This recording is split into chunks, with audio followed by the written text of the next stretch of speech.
जोड़ी क्या तो नहीं जोड़े जोड़ दिए कहाँ के है नहीं लाइव है सुना नहीं हो जाएगा तो चालू हो जाएगा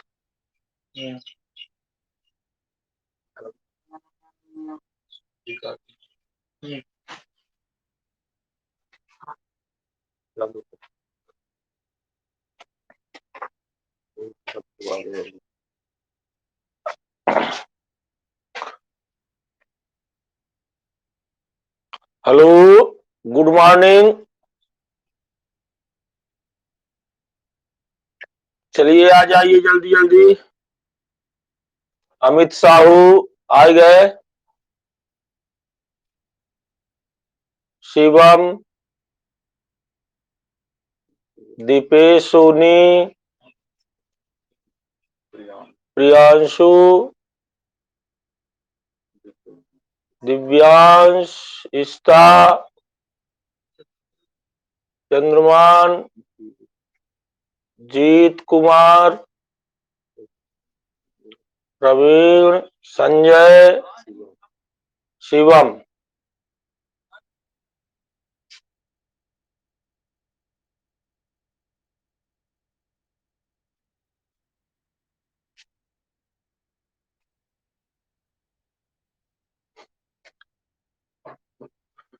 जल्दी जल्दी आ जाए तो तुम्हारे पास के नाव देखे कि हमका पीछे आए पर से मोबाइल के ना कैमरा के पीछे आ गए परत है।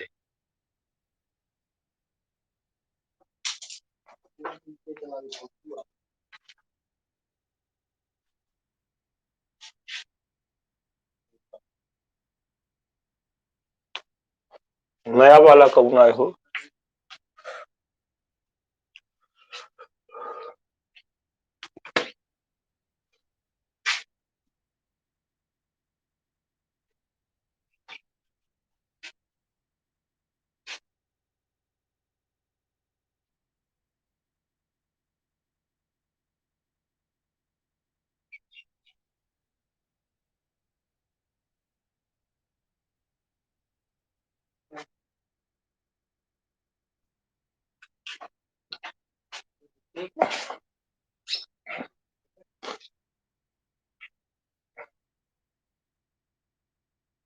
चालू है 10 मिनट तो कल वाला डिवाइस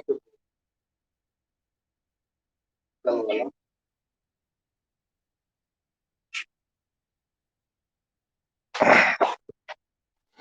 हाँ चलो होगा, अब शुरू हो जाए।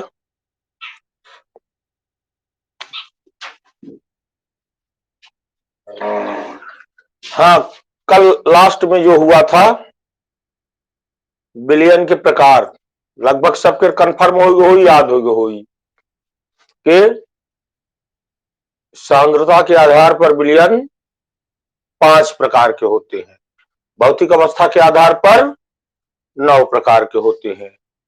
तो सांद्रता के आधार पर जो 5 प्रकार के होते हैं बिल्कुल कंफर्म याद है सबको ना?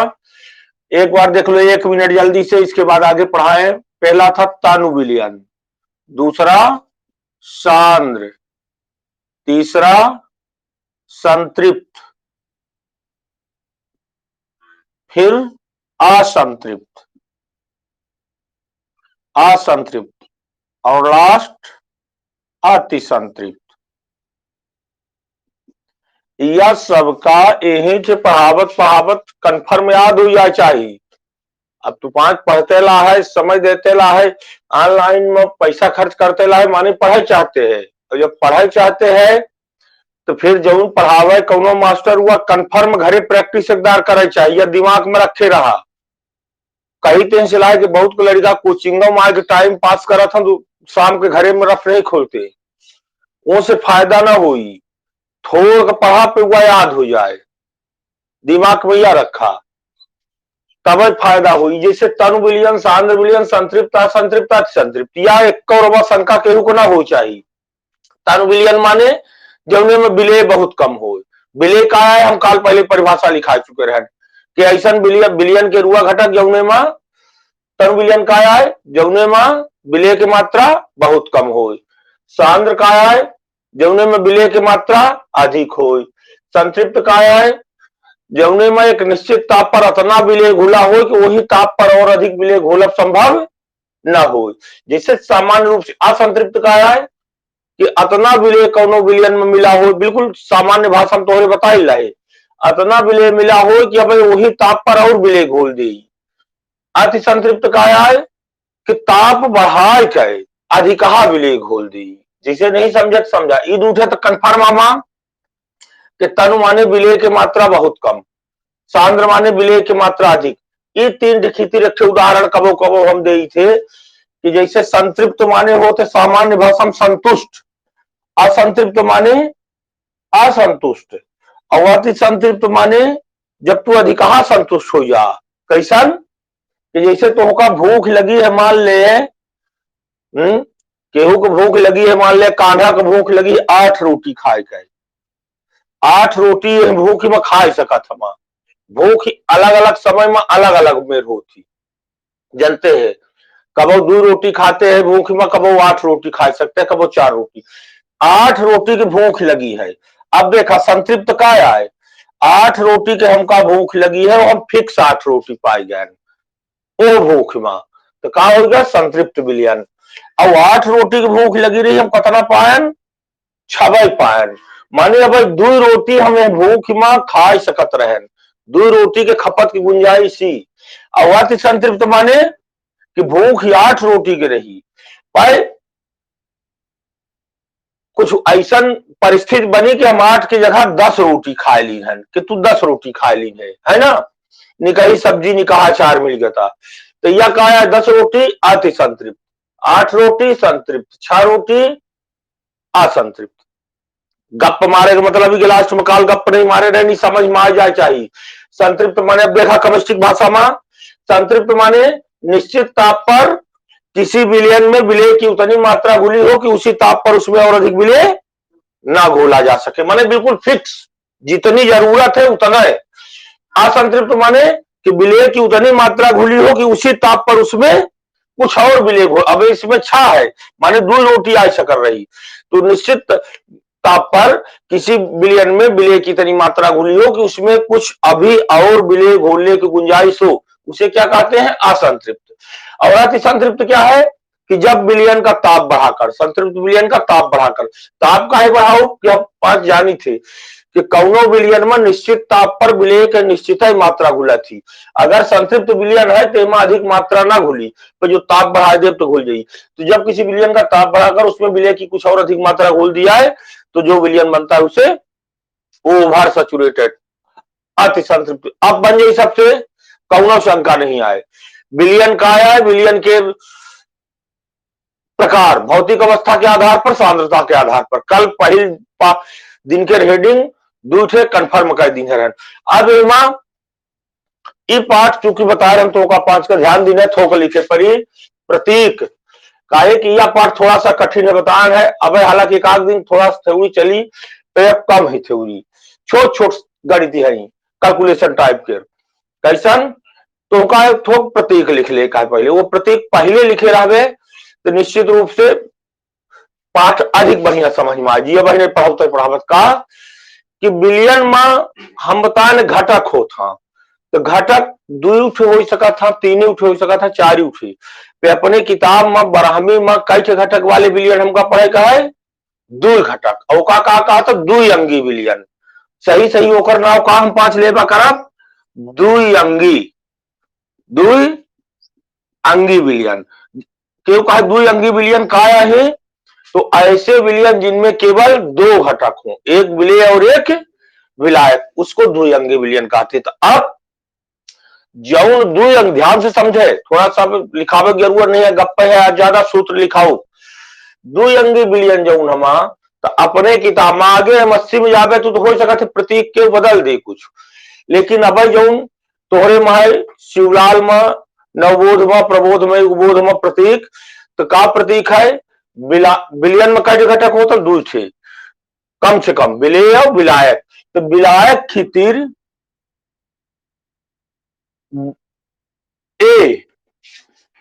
ए का हमेशा हम का मानब विलायक, पूरे केमिस्ट्री में का ऐसा लिख लीन है प्रतीक एक आया जहां कहा हुए लिखा रही है पाठ में, तो अब जब शुरू में पढ़े रह गए तो समझ में आ जी पूरा सवाल।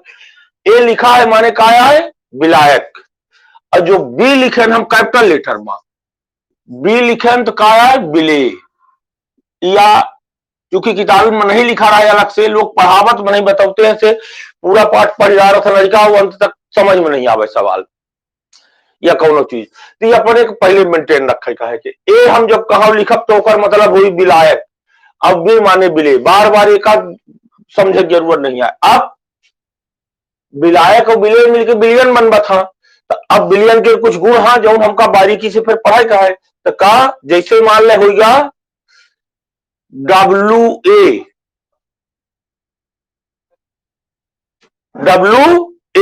अब W के एक आया है, तो एक आया है विलायक, और W का आया है ग्राम में भार। तो एक का कहा विलायक का, जल्दी से लिखो, विलायक का ग्राम में भार, बहुत इंपॉर्टेंट चीज है, ये बने लगी तब मैंने फिर आगे गाड़ी चल दी तुम्हारे पास पे। WA कहां लिखा है तो का माना मरे, W माने वेट, ए माने विलायक, सगला बने लगी एक दूसरी समझ जावे थे। जैसे मान ले हम लिख दें WB,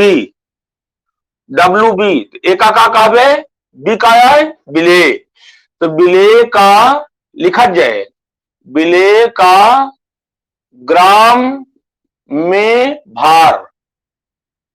अब जो मान ले हो ते ही थे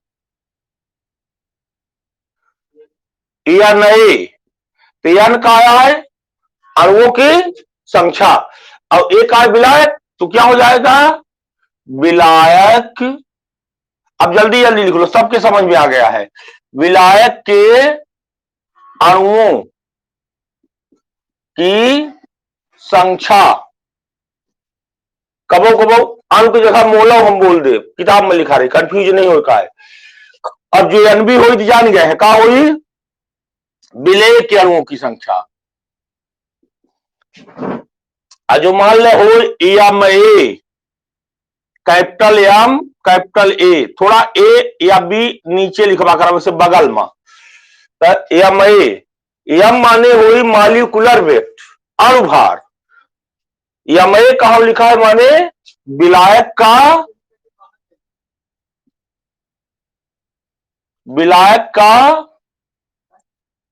अणुभार, ए माने विलायक और एम माने मॉलिक्यूलर वेट। अब जो मान ले हम लिख दे एमबी, कैपिटल रही कैपिटल, एमबी विलेय का अणुभार, विलेय का अणुभार उतार पर उतर है सबके बाद, WA विलायक का ग्राम में भार, WB विलेय का ग्राम में भार, यानी विलायक के अणुओं की संख्या, यानी विलेय के अणुओं की संख्या है मोलों की संख्या, एमए विलायक का अणुभार और एमबी विलेय का अणुभार। मान ले और एक दूसरे लिख ले, जैसे है VA, अब बन गई विलायक का लीटर में आयतन,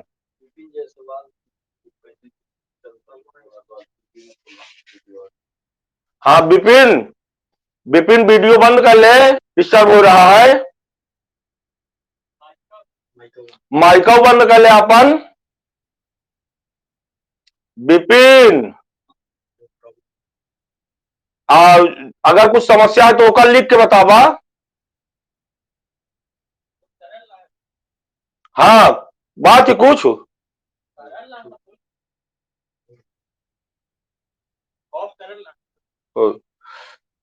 हाँ चलो देखा है का लिख ले जल्दी से,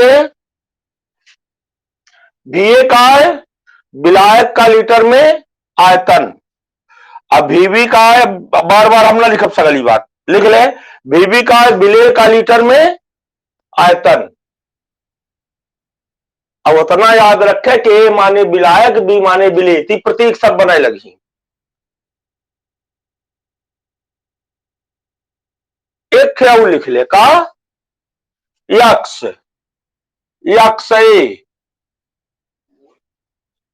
का है मोल प्रभाज, अब ए माने विलायक का, तो यक्स माने विलायक का मोल प्रभाज लिख ले जल्दी से, हमने लिख ला यक्षय माने विलायक का मूल प्रभाज, अब यक्षबी माने यह भाई ने फिर आगे पढ़ावे का है, यक्षबी माने विलय का मूल प्रभाज।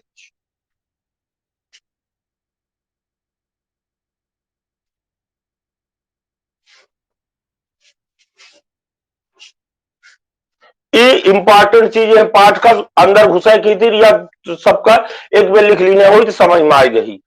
अब एक के बाद एक दूसरे परिभाषा है जो उनके लिखाव जरूरी, हालांकि सब आज ही फिर हुआ करत में पर एक दूसरे परिभाषा ही जो उन्हें अपने का जानब जरूरी है। एक थे परिभाषा लिख ले, मूललता,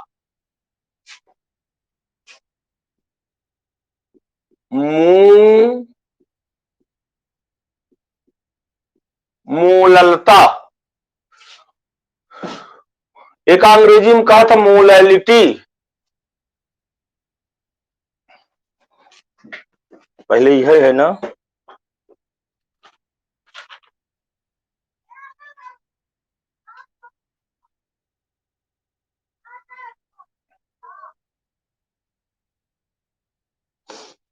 एक परिभाषा लिख ले, किसी विलयन के, किसी मूललता की परिभाषा, किसी विलयन के प्रति 1000 ग्राम विलायक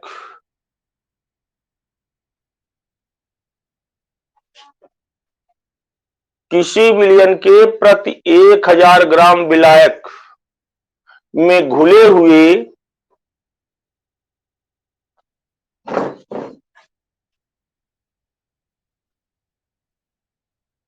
विलेय पदार्थ के मोलों की संख्या को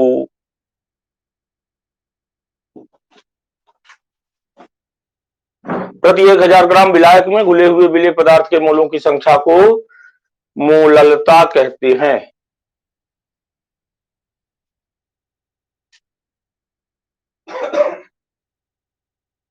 मूललता कहते हैं। इसे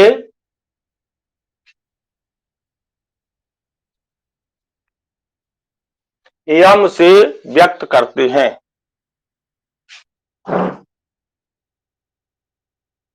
इसे यम से व्यक्त करते हैं। यम बराबर, स्मॉल यम रही, यम बराबर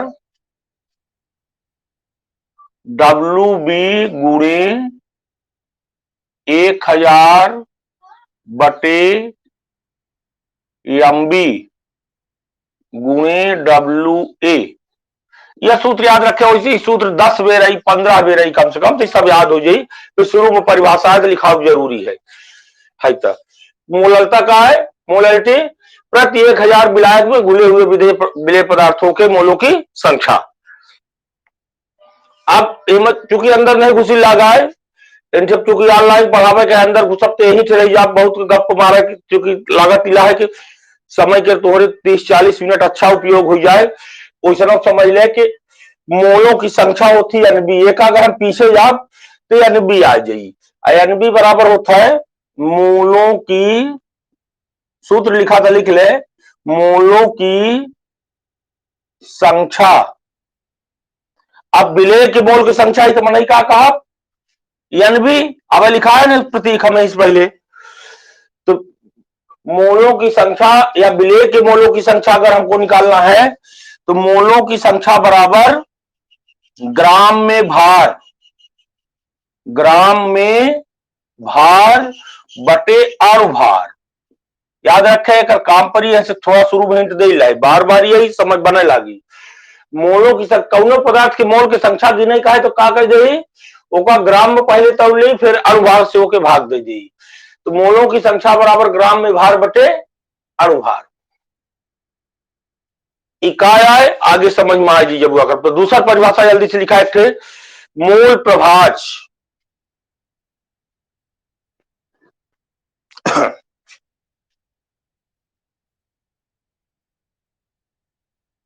मोल प्रभाज एक अंग्रेजी लिख ली है हेडिंग कर, मूल फ्रैक्शन, मूल फ्रैक्शन, मूल प्रभाज्य। पहले परिभाषा लिख लो, बिलियन में उपस्थित, बिलियन में उपस्थित किसी घटक का मूल प्रभाज्य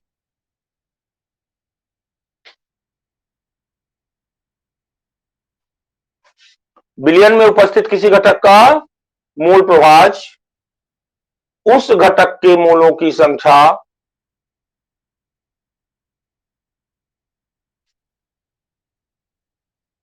बिलियन में उपस्थित, लिख नहीं ला बोर्ड में, सबके लिख पहुंचेला है।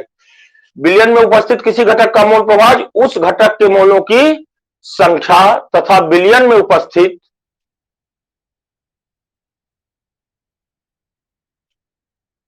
बिलियन में उपस्थित कुल घटकों के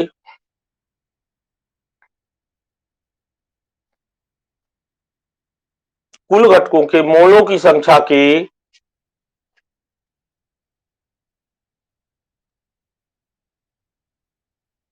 कुल घटकों के मोलों की संख्या के योग के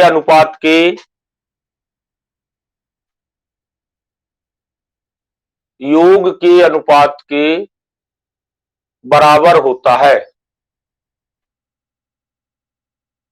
सरल है। अब 3 नंबर में आवत है परीक्षा में, थोड़ के में आगे सूत्र निकाले पड़ी, पर बहुत जरूरी है का मोल प्रभाज्य। बिलियन में उपस्थित किसी घटक का मोल प्रभाज्य उस घटक के मोलों की संख्या तथा बिलियन में उपस्थित कुल घटकों के मोलों की संख्या के योग के अनुपात के बराबर होती है। एक बार पूर्ण के देख ले परिभाषा, बिलियन में उपस्थित रफ हुआ पड़े, बिलियन में उपस्थित किसी घटक का मोल प्रभाज्य उस घटक के मोलों की संख्या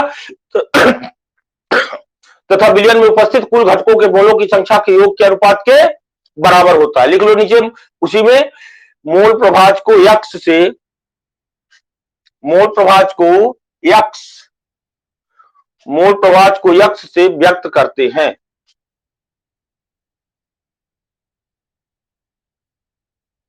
मोल प्रभाज्य को यक्स से व्यक्त करते हैं। अब लिख लो नीचे पैराग्राफ चेंज करके, माना इनमें थोड़ा सा सूत्र निकाले पड़ी, जरूरी है। अब बना लागी है भाई, ये ध्यान देवे, एक बारीकी से पढ़ा जाए मूल प्रभाज्य का। माना कोई द्विअंगी विलयन,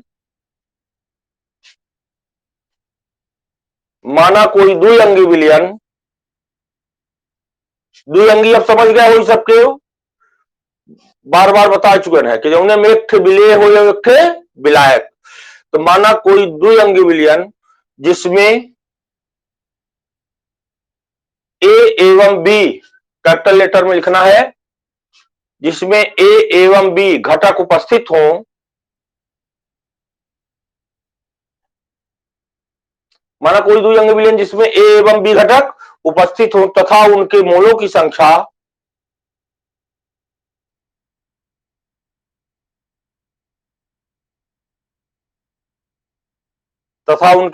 संख्या क्रमशः एन ए एवं एन बी, यहीं से प्रतीक पहले लिखवा है, समझ गया हो कि ए के मोल की संख्या का हो जाए एन ए, बी के मोल की संख्या एन बी स्मॉल एन, तथा उनके मोलों की संख्या क्रमशः एन ए एवं एन बी हो,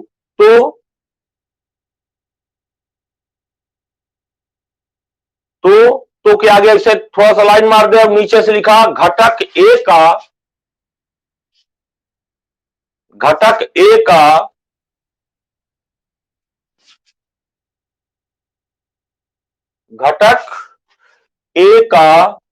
मूल प्रभाज्य यक्सए,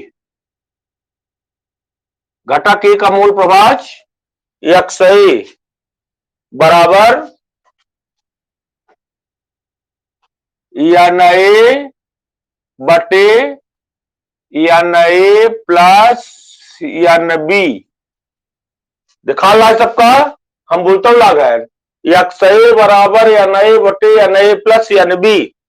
सरल है ना, बनी पुनः पढ़ाओ, क्योंकि यह पाठ हमरे पढ़ावत 8 दिन के अंदर सबसे 100% बना चाहिए।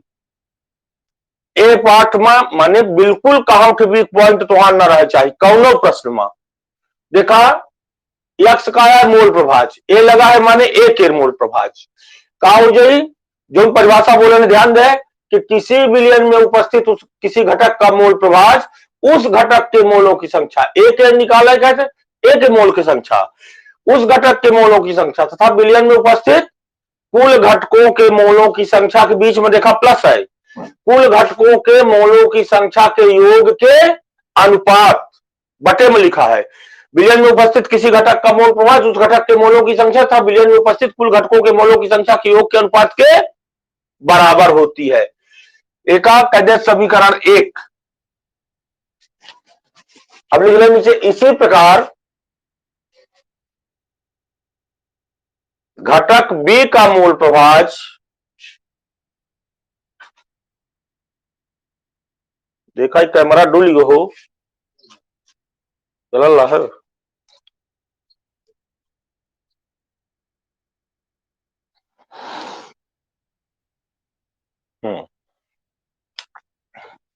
हाँ कल है इसी प्रकार घटक बी का मूल प्रभाज यक्स बी बराबर क्या हो जाएगा,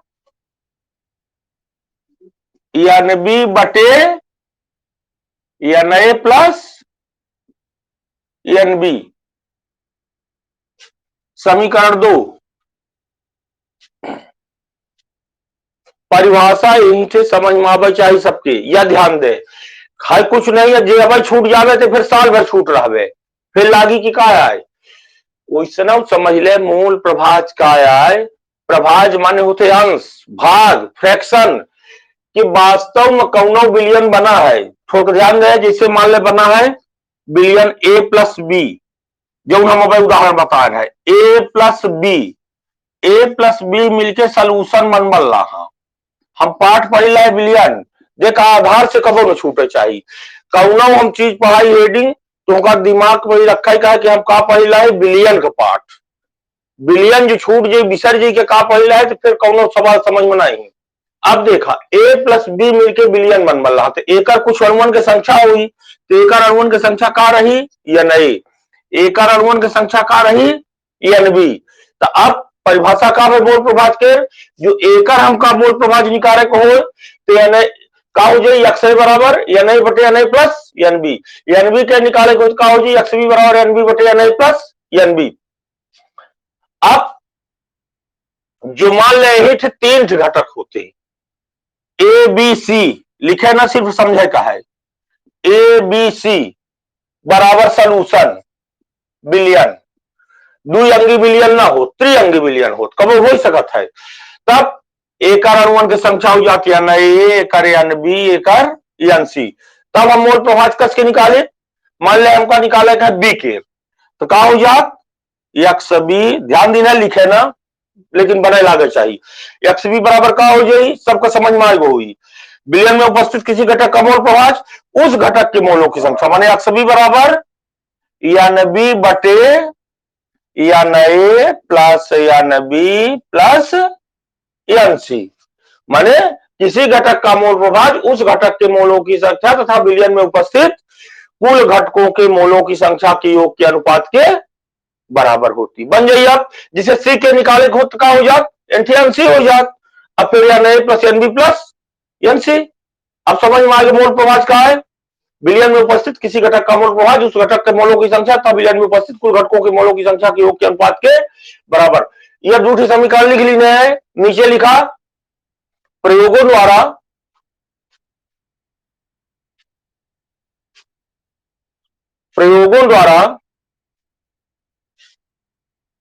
सिद्ध है कि प्रयोगों द्वारा सिद्ध है कि बिलियन में उपस्थित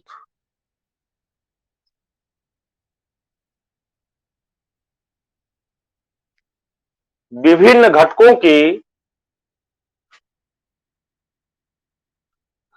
मोल प्रभाजों का योग प्रयोग द्वारा सिद्ध है कि विलयन में उपस्थित विभिन्न घटकों के मोल प्रभाजों का योग सदैव एक होता है।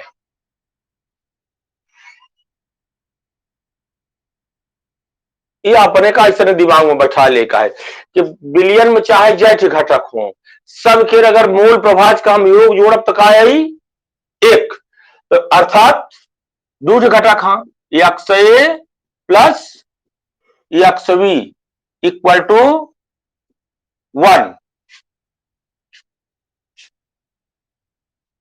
प्रयोगों द्वारा सिद्ध है कि विलयन में उपस्थित विभिन्न घटकों के मूल प्रभाजों का योग सदैव एक होता है। तो x A plus X B बराबर एक, या यही का आप 5 का लिख सकी थे, या के समीकरण का बना जाए समीकरण 3। अब नीचे लिख दो समीकरण 3 में एक्स ए एवं एक्स बी का मान रखने पर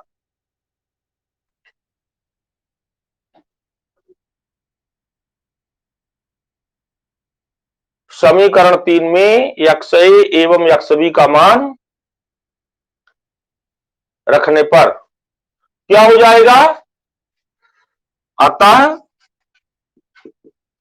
या नए एक्स ए के स्थान पर क्या रख दें ये पूरा, या नए बटे या नए प्लस या नबी प्लस या नबी बटे या नए प्लस या नबी इक्वल टू 1। इतना लिखना है, मूल प्रभाज आता है तो इतनी दूर तक आपको लिखना है, ये फाइनल सूत्र है। मूल प्रभाज किसे कहते हैं समझाइए, तो अच्छे से विधिवत या मेरे से हुआ कलेबे न बनी एक दोबारा हम बताओगे से कि यहीं से एक काम पूरे पाठ में आगे पड़ी रोज, तो यह बने चाहिए सबसे मूल प्रभाज इसने और दिमाग में थोड़ कर समझा। टाइम का हो गया हो हाँ, और नहीं समझ में आवा तो एक और समझा कि मूल प्रभाज का है जैसन बताओ भाग अंश कैसन, अब इनमें चूंकि प्रतिशत नहीं निकाले लाग जैसन हम 5 समझ ले 60 भाषा में लागत ये कि तो होगा 5 कंफ्यूजन न रहे कि जैसे परीक्षा मूल प्रभाज माने जैसे परीक्षा के अपने प्रतिशत निकलते हैं कि कई नंबर पाए कितना तुहार भाग है पूर्णांक में, जैसे मान ले के तू 460 नंबर पाए गए 500 में, तब के कहे मूल प्रभाज कितना है या कि प्रतिशत कितना है तुहार, तो क्या कह देवे 460 माने प्राप्तांक गुणे अब प्रतिशत निकाले गए 100 आ जाइए बटे पूर्णांक आ जाइए, माने अपने जितना नंबर तू पाए है उमा कुल के का कह देते हैं भाग दे देते हैं, तो तुहार पावा वाला निकल जावत है। ऐसे में मूल प्रभाज आए कि जाहे के निकाले का कुल के का कह दे भाग दे दे, जितना मूल प्रभाज का मतलब आप समझ में आएगा कि जौने के हमका अंश निकाले के फ्रैक्शन के कर कितना भाग है तो हम कुल वाले के भाग दे दी। अब हम मैंने परीक्षा में प्रतिशत निकाली थे से सब गुणा करी थी, एम प्रतिशत नहीं निकाली लाग से सब गुणा नहीं करी लाग, बाकी सेम वह चीज आए। तो मूल प्रभाज दिमाग में बैठ रही का है कौनो विलयन में कौनो घटक के मोलन के भाग या अंश सामान्य समझे के भाषा में। अब परिभाषा का है जो लिखान है कि विलयन में उपस्थित किसी घटक का मोल प्रभाज उस घटक के मोलों की संख्या तथा विलयन में उपस्थित कुल घटकों के मोलों की संख्या के योग के अनुपात के बराबर होती है। बने चाहिए सबसे न बनी तो फिर मान ले के जी आगे, यह मुख्य चीज है जो सबसे बने चाहिए, मूल प्रभाज अच्छे से बने चाहिए।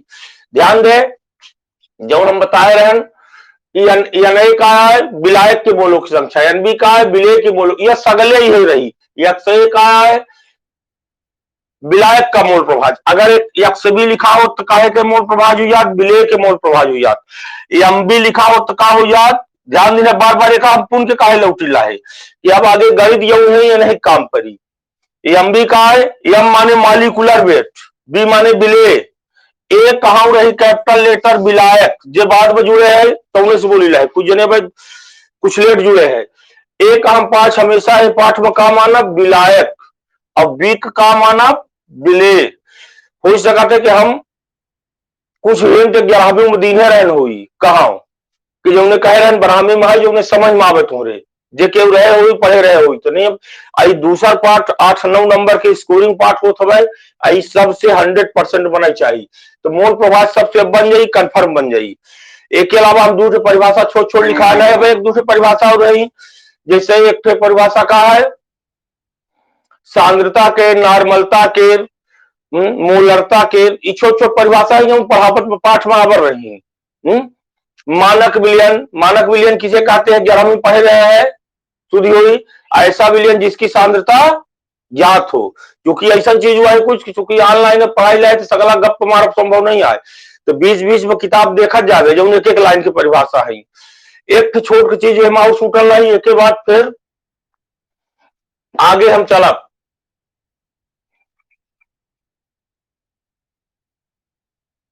नहीं थोड़ कर लिख ले पहले अनुसंख्यक गुणधर्म। अनुसंख्यक गुणधर्म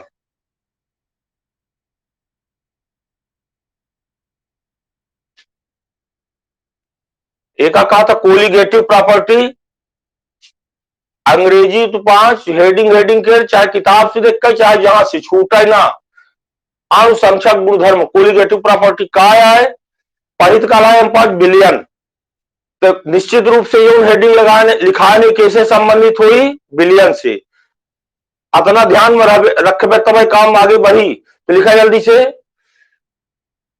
किसी भी बिलियन के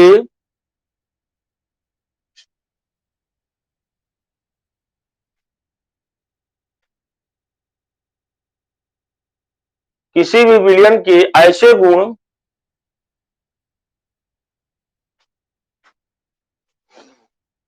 किसी भी बिलियन के ऐसे गुण जो उसमें उपस्थित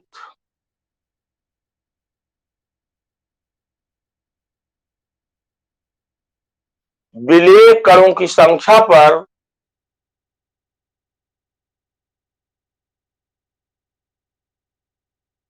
विलेय कणों की संख्या पर निर्भर करते हैं।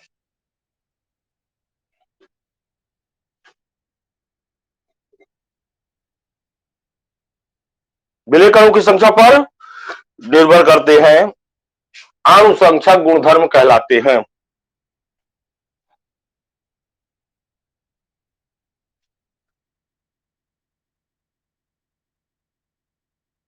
किसी भी विलयन के ऐसे गुण जो उसमें उपस्थित केवल विलेय कणों की संख्या पर निर्भर करते। देखा थोड़ा समझे की जरूरत थी जैसे विलयन ही बना है अब इस विलयन में मान लो हम कोई विलेय मिला दिए ये विलायक है मान लो इसमें हम शक्कर मिला दिए 100 ग्राम तो 100 ग्राम शक्कर निश्चित रूप से शक्कर के रासायनिक प्रकृति का है मीठा है तो विलयन तो मीठ रही भैया अनुसंख्यक गुणधर्म ना हो। अनुसंख्यक गुणधर्म का है कि शक्कर का अणु कतना हमा अगर कम अणु रही शक्कर के तो विलयन कम मीठ रही अगर ज्यादा अणु रही तो विलयन ज्यादा मीठ। यही थे अगर मान ले शक्कर के स्थान बात समझा परिभाषा थोड़ा काम तो का अच्छे से कंफर्म करावे चाहिए 1 मिनट में। यही थे अगर मिर्चा डाला हो मान ले तो एक विलयन के स्वाद का रहा तीखा रहा शक्कर डाला है तो कहा है मीठा है यह अनुसंख्यक गुणधर्म ना हो यह रासायनिक प्रकृतियां है। विलयन के ऐसे गुण जो विलेय कणों की संख्या पर निर्भर करें। अब मिर्चा की शक्कर कतनी डाली है कितना अणु वो अणु के संख्या के कारण एक जो गुण प्रभावित हो वही का कहा था अनुसंख्यक गुणधर्म नाम है अनुसंख्यक हिंदी से मानी अणुओं की संख्या के अणुओं की संख्या विलेय विलायक नहीं विलयन में 2 घटक होते कम से कम विलेय और विलायक तो किसके अणुओं की संख्या विलेय के तो किसी भी विलयन के ऐसे गुण जो उसमें उपस्थित विलेय कणों की संख्या पर निर्भर करते हैं अनुसंख्यक गुणधर्म कहलाते हैं। चला आगे समझ में आइए 8 दिन पढ़े का है जल्दी से लिख ले। अनुसंख्यक गुणधर्म मुख्यतः 4 प्रकार के होते हैं।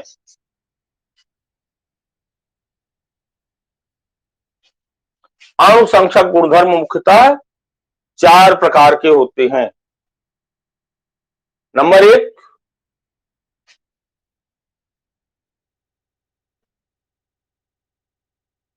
वाष्प दाब में आपेक्षिक अवनमन।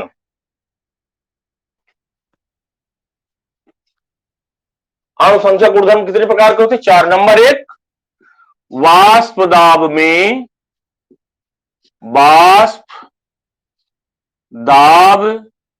में आपेक्षिक अवनमन। वाष्प दाब में आपेक्षिक अवनमन। नंबर 2, क्वथनांक में उन्नयन।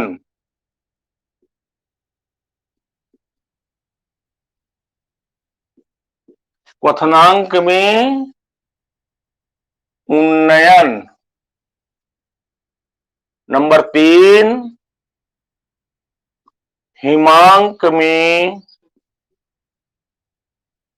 अवनमन। नंबर 4 का वही कहना,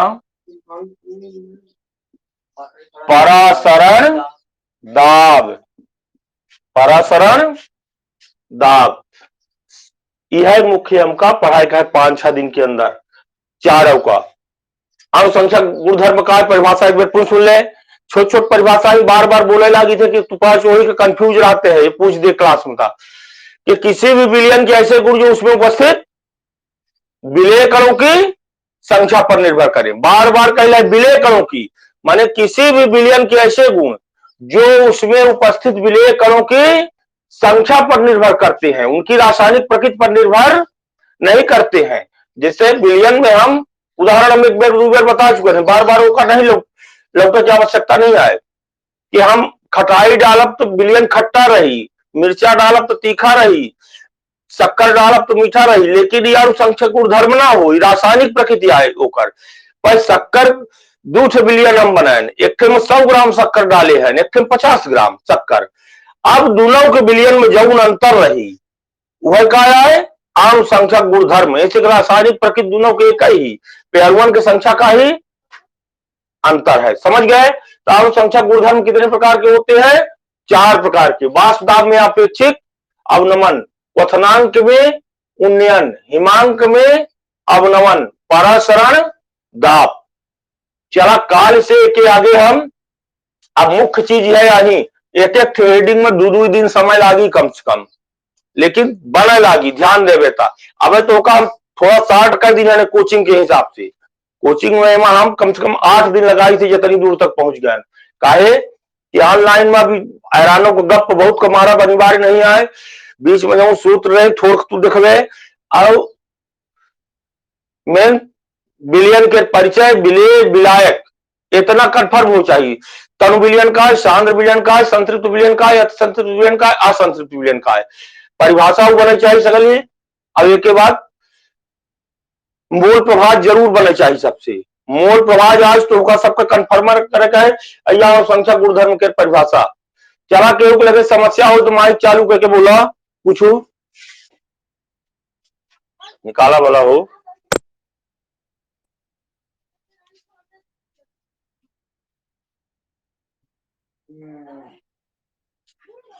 हाँ बतावा केहू के लगे कुछ वर्चन पड़ा होता।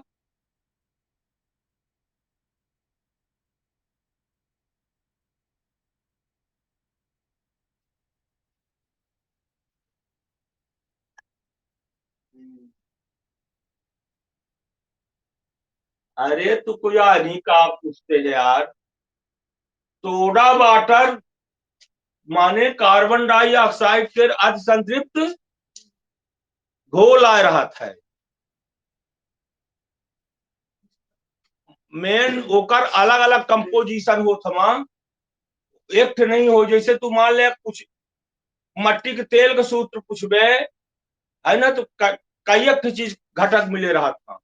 सामान्य रूप से इतना समझ ले कि कार्बन डाइऑक्साइड के सोडा वाटर में अतिसंतृप्त घोल रहा है, जौन अतिसंतृप्त विलयन होता है। समझ गए? और केहू कौन समस्या?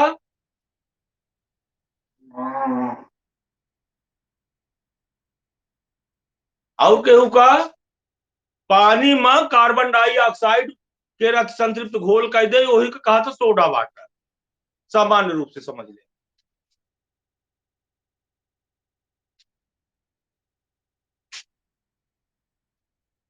चलो ठीक है, कल फिर हुआ होई।